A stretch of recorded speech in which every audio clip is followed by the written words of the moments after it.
Dobar dan svima. Hvala vam što pratite stranice Zaklade Solidarna i što ste svratili u naš Zoom studio na Dan ljudskih prava. Simbolično, danas o temi aktivnog građanstva u Hrvatskoj razgovaramo sa profesorom sa Fakulteta političkih znanosti u Zagrebu, Bertom Šaleom. Tu nam je i Marina Škrabalo, bivša upraviteljica, trenutna programska savjetnica Zaklade Solidarna, a razgovor će moderirati moja malenkost Tanja Zulić iz Zaklade Solidarna. Za početak, Marina, molim te da mi kažeš par riječi zašto je aktivno građanstvo bitno u obrani ljudskih prava i da se osvrneš uopćeno na Fond za aktivno građanstvo u Hrvatskoj.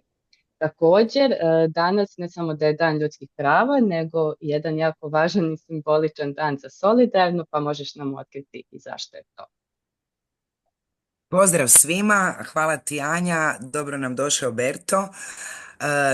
Zaklada Solidarna danas slavi svoj rođendan na Dan ljudskih prava, 9. godina našeg postojanja i mi kao zaklada smo i nastali zato da osnažimo građane i građanke naše zemlje u tome da sami stvaraju prilike za zaštitu ljudskih prava i da ih brane tamo gdje ona i pripadaju.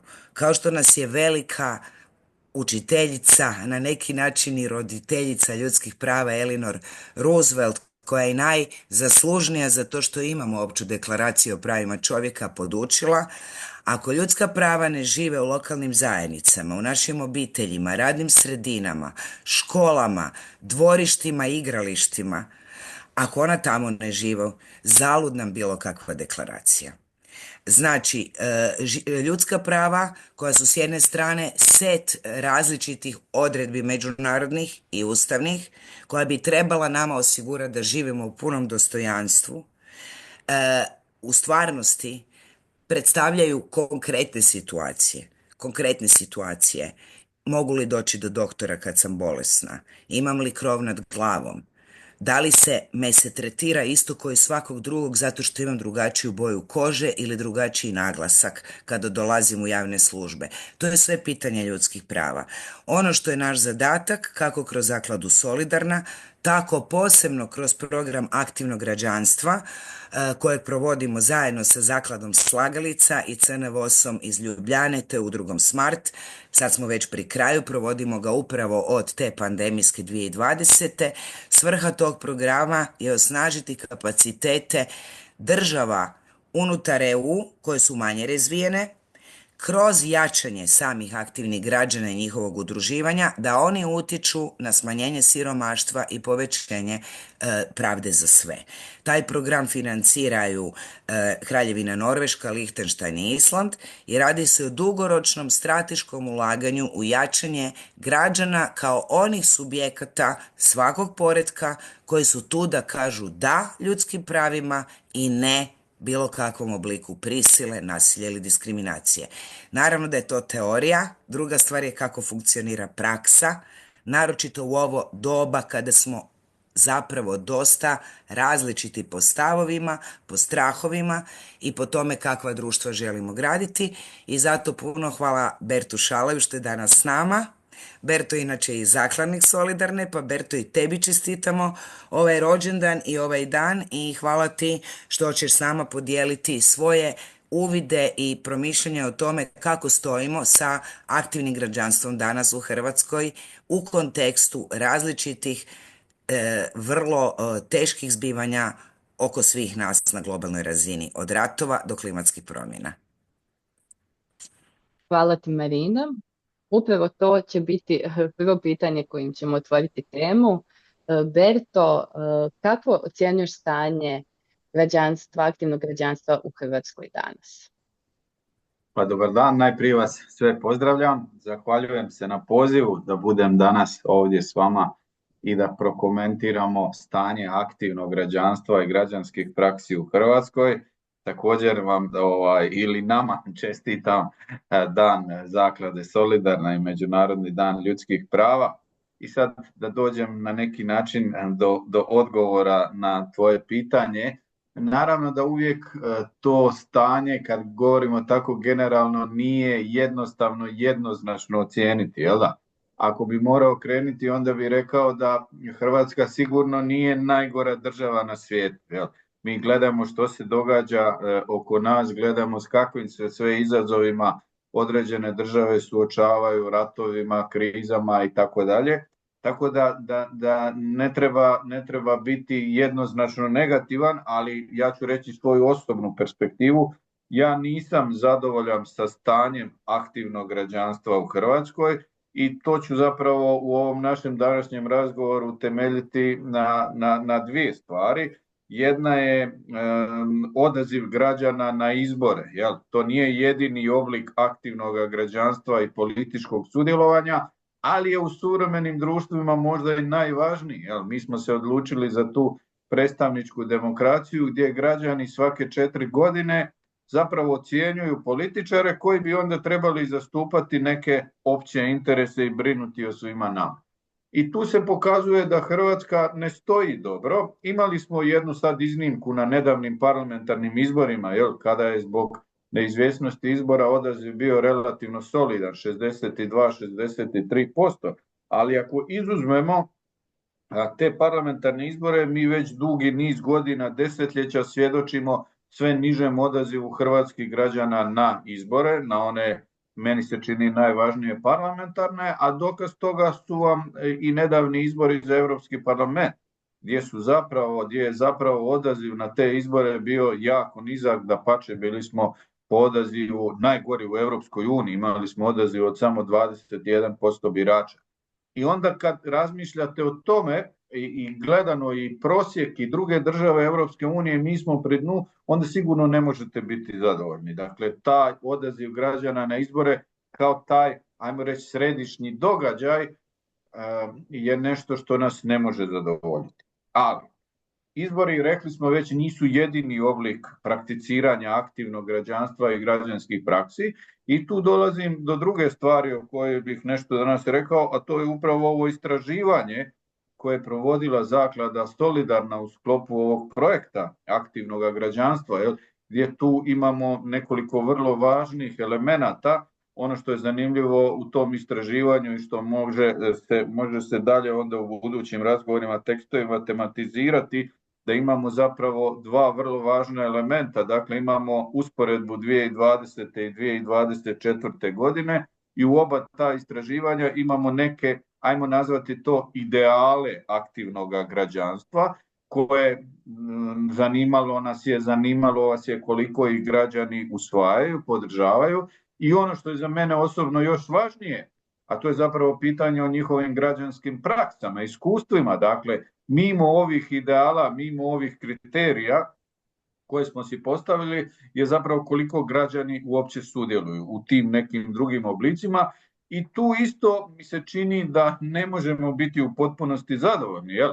Dakle, sigurno je bolja situacija kad promatramo koliko građani podržavaju neke ideale građanstva. Dakle, ajmo reći ovo što je Marina rekla, u teoriji koliko oni misle da je to važno, koliko misle da je važno glasati na izborima, koliko misle da je važno poštivati zakone, nadzirati vladu. Ima tu čitav niz vrlo zanimljivih uvida koje se nadam da će i javnosti biti prezentirano tako da svi mogu vidjeti to. Dakle, u tom smislu i taj ideal, ajmo reći da kad gledamo odgovore građana, dosta veliki dio građana, posebno 2020. podržava taj ideal.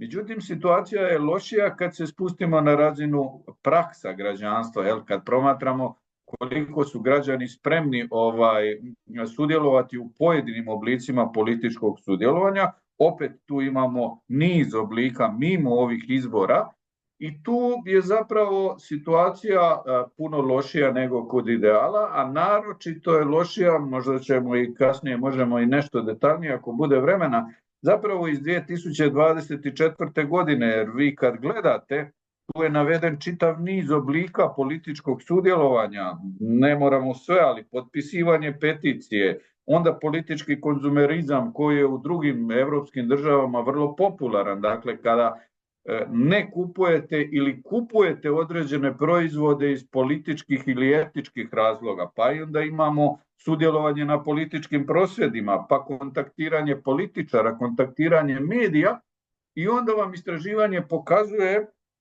da zapravo 68% građana 2024.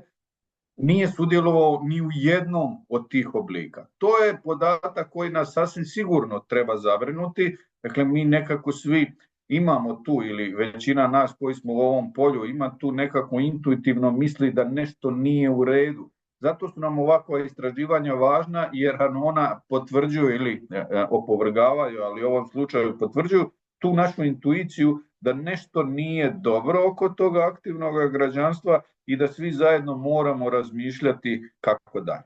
Evo, za uvod toliko, a možemo sad dalje gdje god, u kojem god smjeru želimo. Hvala. Može. Znači, kada smo kod istraživanja proteklih 5 godina Fonda za aktivno građanstvo u Hrvatskoj, možete li se osvrnuti koje su to promjene koje ste primijetili, odnosno uočili u tih 5 godina u odnosu na početak 2019. pa do sad završetka 2024. godine? Također, kako iskustvo krize utjecalo na aktivne građane u Hrvatskoj? Imali smo pandemiju, pa smo imali potrese, ratove, inflaciju, veliku neizvjesnost. Pa, kao što ste vi rekli, Marina i Anja su rekli već da su to istraživanja na reprezentativnim uzorcima hrvatskih građana, jedno provedeno 2020. drugo 2024. S tim da nas danas najviše zanimaju upravo ove dvije stvari, ideali i prakse građanstva. Što se tiče ideala, oni su, kao što sam već ranije rekao, oni naročito 2020. pokazuju dosta visok stupanj internalizacije tih vrijednosti aktivnog građanstva od strane većine građana. Tako da kad imate ljestvicu od 1 do 7, pa onda kažete da li je neki ideal izrazito važan za aktivno građanstvo, što je 7, ili u potpunosti nevažan, što je 1, onda vidite da su ti prosjeci koji građani iskazuju pojedinim elementima aktivnog građanstva zapravo dosta visoki, pa je taj prosjek 6,5, kaže pomagati ljudima koji žive lošije od vas, uvijek se pridržavati zakona 6,3 i tako dalje. Mogli bi sad to redati. Dakle, tu vidimo da su građani na neki način svjesni što bi na neki način trebalo raditi, što je to aktivno građanstvo, pri čemu i tu mogli bi tu tražiti detalje da više razumijevaju dobro građanina, kao građanina koji je spreman pomagati drugim ljudima, koji se spreman uključivati u humanitarne akcije, nego kao građanina koji mora glasati na izborima i koji mora biti da taj watchdog koji mora nadzirati djelovanje vlade. Dakle, i tu ti prosjeci nisu loši, ali su niži od ovih kad pogledate, dakle, pomagati ljudima u HR koji žive lošije od vas. To je najviše. Dakle, tu isto imamo element za razmišljanje kako je došlo do toga da se dobro građanstvo u Hrvatskoj poistovjećuje s onim što se zove biti dobar čovjek. I solidarnost. Tako je, da. A mi znamo da još Aristotel piše o tim razlikama i sličnostima dobrog čovjeka i dobrog građanina. Dakle, to je taj jedan element, pri čemu onda moramo napomenuti da i ti ideali građanstva, to je, moram priznati, mene vrlo neugodno iznenadilo, su nešto manje internalizirani 2024. godine. Dakle, unatoč tome što su to i dalje prosjeci koji pokazuju relativno dobru situaciju, ajmo reći, oni su ipak, kad usporedite, dakle, svi ti, na svim tim, ajmo nazvat, kriterijima, dimenzijama aktivnog, dobroga građanstva, zato pravo prosjeci 2024. niži nego što su 2020. I onda sad bi se dalo razmišljati zašto je tome tako, možda na kraju nekoliko rečenica o tome.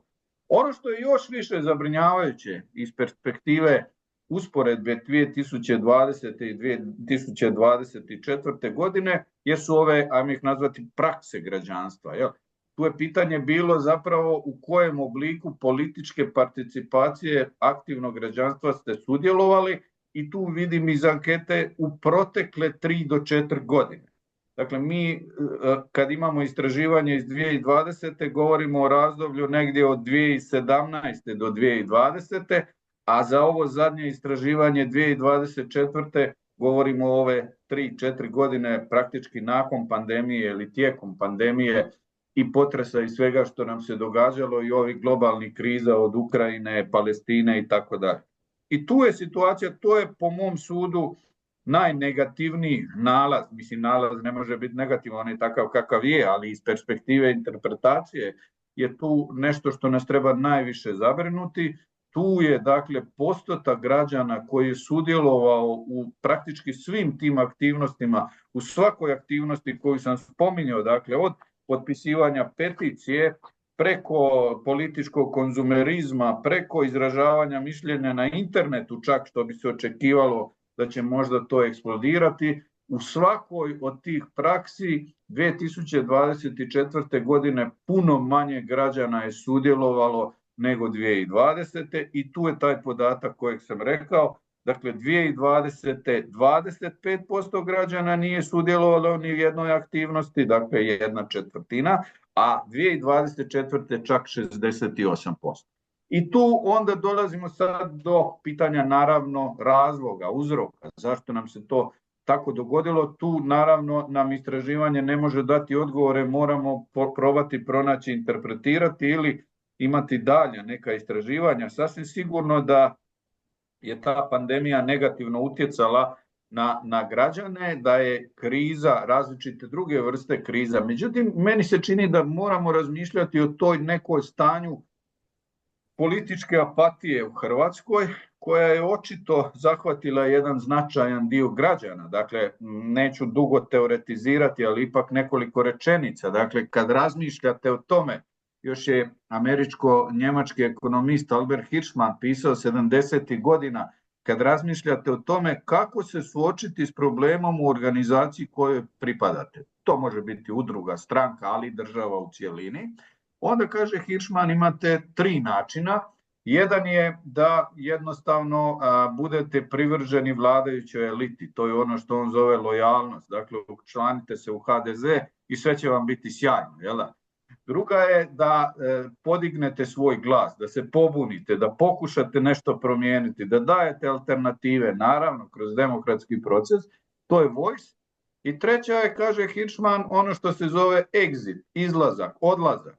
Da jednostavno kažete ja više ovdje ne mogu, pa fizički napustite tu političku zajednicu ili, što se meni čini da se događa u Hrvatskoj, da taj odlazak bude mentalni, da jednostavno kažete pa tu se ništa ne može napraviti, ja tu više nema smisla da sudjelujem i onda jednostavno se bavite svojim privatnim poslovima, hobijima i tako dalje, a mislite da ne može se ništa promijeniti. Tu politolozi koriste pojam taj subjektivne političke kompetencije. Dakle, koliko sami vjerujete da svojim djelovanjem i djelovanjem svoje grupe možete nešto promijeniti. Meni se čini, iako ponavljam, to je moja interpretacija, nemam ja tu nekih tvrdih podataka, da jedan značajan dio građana je upravo zapao u to jedno stanje političke apatije, da je njihov osjećaj te subjektivne političke kompetencije vrlo nizak i da su ovi podaci kojima svjedočimo za 2024. godinu zapravo posljedica toga. Dakle, ako mislite da sudjelovanjem ne možete ništa promijeniti, onda je jasno da nećete ni sudjelovati, nećete ići na izbore, nećete sudjelovati u drugim oblicima, jednostavno ćete se isključiti iz političkog procesa. To je po mom sudu jedno moguće objašnjenje, sigurno nije jedini razlog, ali iz moje perspektive vidim to kao najviše problematično. Hvala Berto. A ako bi se potrudili biti malo pozitivni i gledajući te rezultate, da ne idemo da se ništa ne može promijeniti, kako bi mi kao predstavnici organizacije civilnog društva mogli promijeniti stanje sa aktivnim građanima? Kako bi ih mogli izvući iz te političke apatije? Postoji li neka vizija? Pa mislim, jednostavnog rješenja naravno nema, tako da ali u svakom slučaju borba ne smije prestati. Pazite, to naravno da civilno društvo i udruge tu moraju odigrati važnu ulogu Međutim, jedna velika, oni to trebaju raditi po mom sudu na dva načina. Jedno je da na sebe trebaju jednim dijelom preuzeti ono što treba raditi država i vlast. Dakle, od promoviranja i liberalne demokracije, ideala aktivnog građanstva do provođenja edukacijskih programa i svega toga. Ali drugim dijelom oni zapravo udruge moraju, i tu Marina može puno više govoriti, moraju na neki način prisiliti vlast da se počne ponašati drugačije. Jel? Dakle, mi govorimo o aktivnom građanstvu u Hrvatskoj danas, a mi smo u država koja je u 2024. godini nije sustavno uvela građanski odgoj i obrazovanje u škole. Mi govorimo o aktivnom građanstvu, a aktivni građani se ne rađaju. Oni to postaju kroz socijalizacijski i edukacijski proces. Dakle, mi moramo dati oruđa, a meni se čini da naše vlasti idu u potpuno suprotnom smjeru. Dakle, vi danas imate trenutno situaciju da je obrazovna vlast odlučila izbaciti predmet politika iz gospodarstva i svih trogodišnjih strukovnih škola. Dakle, i to malo gdje smo im mogli nešto učiti, poučavati, oni su ih jednostavno odlučili pretvoriti, moram to tako grubo reći, u robu za tržište rada, dakle ti 17-godišnjaci. Tako da je tu po mom sudu nećemo moći, dakle neće moći civilno društvo koliko bilo jako, koliko god bilo snažno, koliko god bilo aktivno, nekom strategijom bottom up sve promijeniti, moramo izboriti, dočekati, tražiti vlast koja će imati više sluha za taj ideal aktivnog građanstva, ali čak i iz pragmatičnih razloga vlast koja će osvijestiti, a da ne širim priču, da je demokracija u ozbiljnoj krizi i da ako se nastave ponašati ovako, ignorirati građane i aktivno građanstvo, da to neće biti dobro. Mi to vidimo na dnevnoj razini, vidjeli smo u SAD-u s Trumpom, pogledajmo što se događa u Rumunjskoj, u nizu drugih država.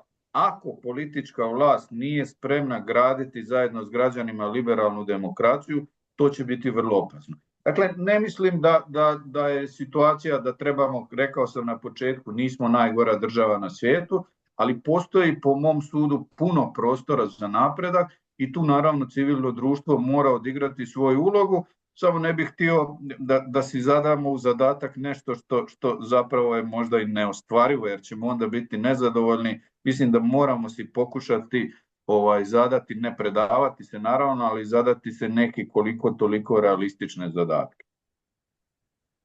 Hvala. Izvoli, Možda Marina. bih se ja ovdje možda nadovezala. Hvala Berto na ovom, znači na nekom osvrtu na realitet toga da sjećam se prosinca 2020. To je bio doba kada je još pandemija stvarno bila izuzetno je jako određivala naše živote. Istodobno smo imali potres. Mi smo u Zakladi Solidarna zajedno sa Zakladom Slagalica i s Martom se jako trudili biti što pristupačniji građanskim inicijativama koje su za vrijeme tog perioda krizno djelovale. Sjećam se da smo naš program ad hoc grantove smo uspjevali plasirati na dvotjednoj bazi skoro cijelu tu godinu. I stvarno je teško pogledati rezultate iz ljeta 2024. imati osjećaj i pitati se jesmo li mi stvarno džaba krečili svih ovih godina, naročito kroz program aktivnog građanstva koji je plasirao preko 8 milijuna eura prema civilnom društvu i to prema onim inicijativama koje se deklariraju kao one kojima je stalo, koje nisu izašle i koje su spremne podići, osnažiti svoj glas kako kroz dijalog, tako kroz i konfrontaciju s vlastima ili kroz mobilizaciju lokalnih zajednica. I kroz to je preko 30.000 građana uključeno u različite oblike aktivnosti, podržano je, sad ne znam točno broj, ali sve ćete zato pročitati na stranici ACF Hrvatska, nakon što pogledate ovaj video, preko 300 organizacija je podržano. Znači da, ovi podaci nas itekako trebaju osvijestiti i pitati trebamo li nešto raditi na drugačiji način. Ko su ti građani do kojih ne uspijevamo pristići? Ko su ti građani koji su se isključili i kako ih ponovno uključiti? I s druge strane kako sami ne izgubiti motivaciju i entuzijazam da u društvima koji su sve više fragmentirana, zato što živimo u nekim svojim vlastitim svjetovima ili se zatvaramo u njih ili primamo informacije samo iz određenih izvora. Znači, šta raditi na tome da zapravo s jedne strane osvijestimo građane, s druge strane vlast, da zemlja bez društva nije funkcionalni teritorij uopće, znači da ne dođemo u situaciju da pred svojim očima gledamo raspad društva i nemogućnost ponovnog povezivanja tada kada će biti prekasno, jer neka društva idu u tom smjeru. Pa evo, ako ja osobno bi jako bila sretna da nam daš i neki svoj, evo, savjet, drugarski, stručni savjet, što ti se čini da su neki možda pristupi u kojima trebamo više razmišljati, šta da još istražimo, gdje da sebe sami suočimo s nečim što je možda nama samima teško prihvatiti. Pa moram priznati da mi je to pa ne i teško, ali pomalo neugodno govoriti pokraj tebe, Marina, koja imaš toliko iskustva i toliko toga si napravila, ali možda nekoliko samo razmišljanja.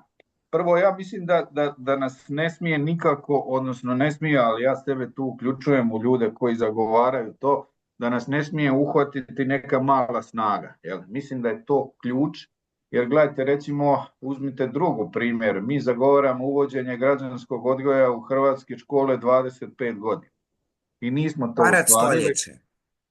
I mi bi možda sad trebali reći, evo, gotovo je, više nećemo o tome govoriti, predat ćemo se i tako dalje. Kao što tu nećemo odustati, tako da mislim da ni Zaklada Solidarna i čitavi ovi projekti ne smijete dozvoliti da vas uhvati mala snaga, rezultati su takvi kakvi jesu, ali vi sami znate i znaju ljudi na terenu da ste naročito u kriznim situacijama napravili sjajne stvari, jer da ih niste napravili vi, vjerojatno ih ne bi napravio niko. Prema tome mislim da je to nešto što uvijek treba imati na umu. Sad, kad dolazimo do toga kako razmišljati u budućnosti, tu je moje razmišljanje možda potpuno na krivom tragu. Možda vi imate puno više iskustva i puno bolje uvide. Meni se čini, ali to je opet, ponavljam, moja osobna perspektiva, da smo nekako i mi u civilnom društvu pomalo i nesvjesno, naročito nakon ulaska u Europsku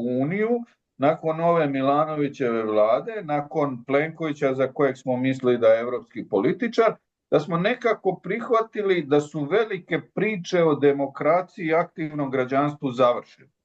I da mi sad trebamo početi mikro rješavati neka pitanja koje muče pojedine partikularne grupe. I sigurno je to tako. Sigurno mi imamo od različitih manjinskih prava seksualnih manjina, etničkih i tako dalje, ekologije i svega toga možemo nabrati 100 tema koje su nam važne. Meni se čini da smo izgubili tu ideju da je bitno ljudima i dalje osvještavati zašto je liberalna demokracija najbolji poredak, da u okviru liberalne demokracije možete biti i socijaldemokrata i liberal i demokršćanin, ali da trebate prihvaćati taj okvir, i B, a to je možda moja profesionalna deformacija kao politologa, da morate osvijestiti važnost političkog sudjelovanja najprije, jer samo kroz političko sudjelovanje možete mijenjati ove mikrorazine, od manjinskih prava, svega toga. Drugim riječima, ne znam je li to uopće više moguće, kako to stoji u projektnim aktivnostima. Ja bih volio da se malo više vratimo na tu neku makrorazinu. Iako će reći, pa dobro, pa vi ste već sad 34 godine demokracija, članica ste Europske unije i tako dalje i tako dalje. Meni se čini da nam to još uvijek nije dovoljno, nismo dovoljno osvijestili koliko je politika važna kao segment.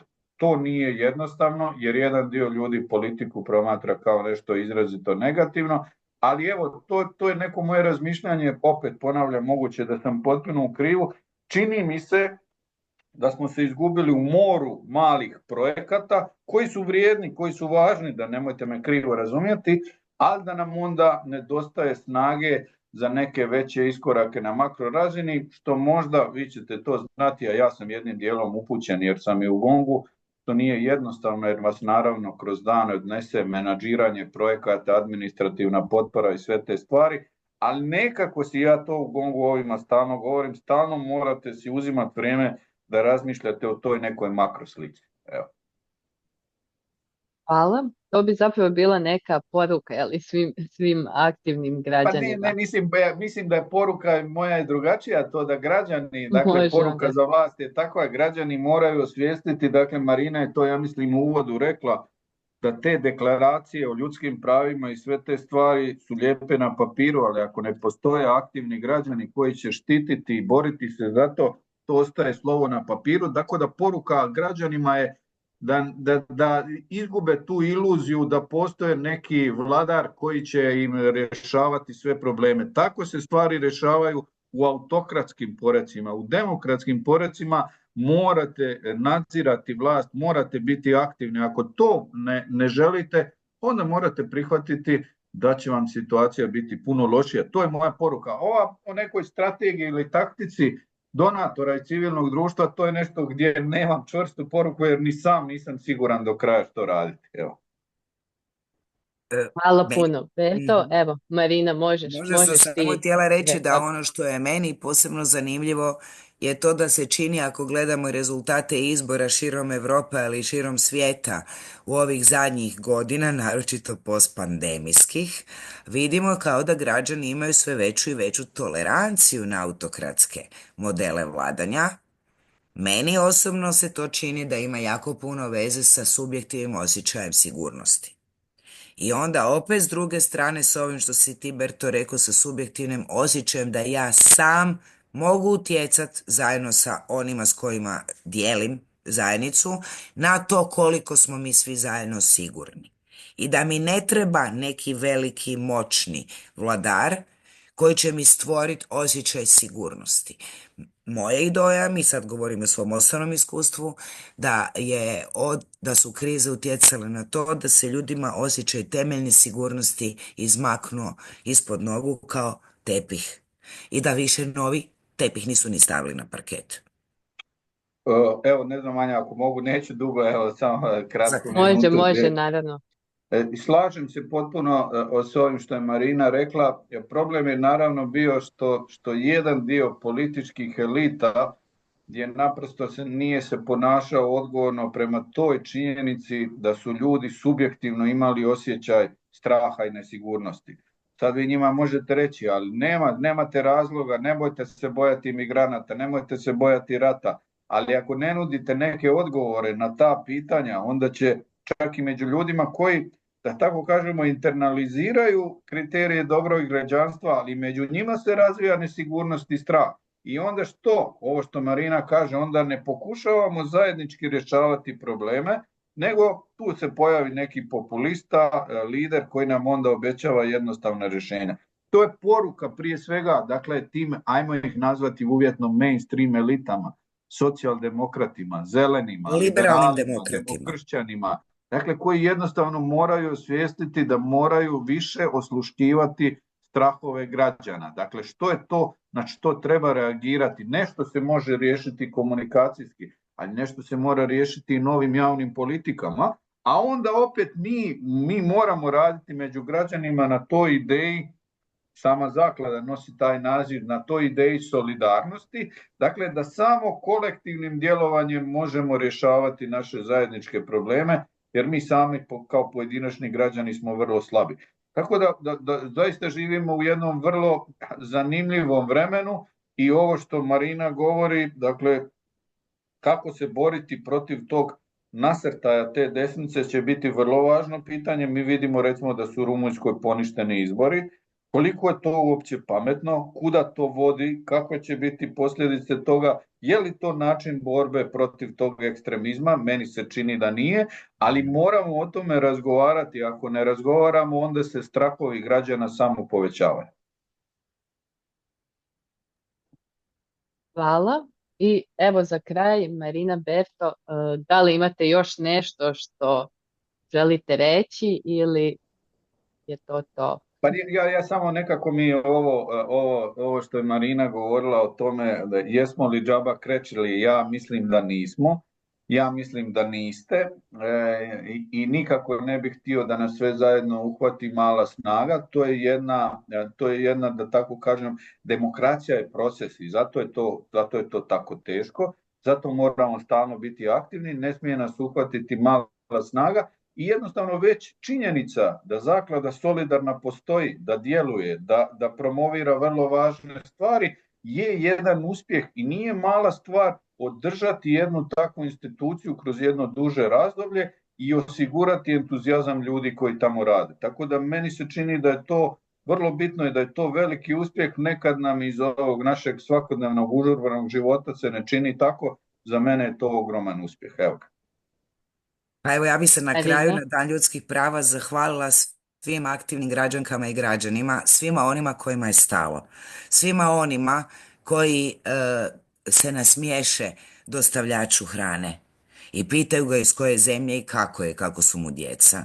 Svima onima koji su donirali za niz programa podrške onima koji se bore sa krizom u našoj zemlji, kroz Zakladu Solidarna, kroz Zakladu Slagalica, kroz sve druge organizacije u Hrvatskoj.